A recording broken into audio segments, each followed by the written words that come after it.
Good morning, Mr. Nevin. Could you please state your name for the record and spell your last name? Alan Nevin, N-E-V-I-N. How many times have you had your deposition taken? I suspect more than 100. So are you comfortable with dispensing with the typical admonitions that are given during the deposition? Yes, I am. What is your understanding of your assignment in this case? I was asked to determine the market conditions during the period when this event took place, and by determining the market conditions, I was also able to compute economic losses that relate to the conditions. Can you give me examples of some economic losses? Yes, I can. A case where the tenants in an apartment building had to be moved out for over a month while there were construction corrections to be made.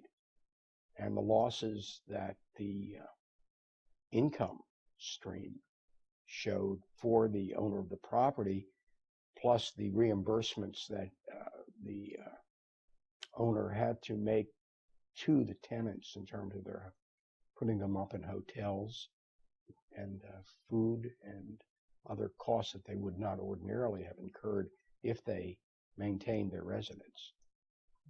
Are you going to be providing any opinions as to the standard of care of the developer? Yes, I am, to the extent that the developer took an inordinate amount of time to complete the repairs on this property.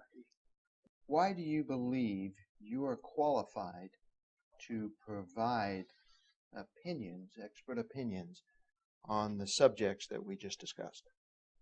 I'm going to get a twofold answer. First of all, I do have a rather good education in the field of real estate economics and marketing, but I also have a lifelong experience in terms of being a developer of residential and commercial properties, and I have also served a clientele of real estate owners and developers for more than 30 years, and I've learned a lot from them. You provide feasibility studies to these developers? Most typically, market and financial feasibility studies. How many times have you been designated as an expert? Well over 100. Have you testified at trial?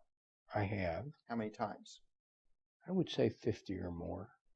Have you ever been disqualified as an expert at any court proceeding? Never.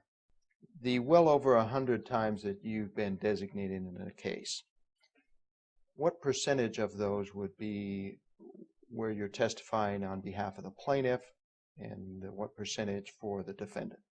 Well, I actually calculated that. The last 4 years, it's been about 50-50.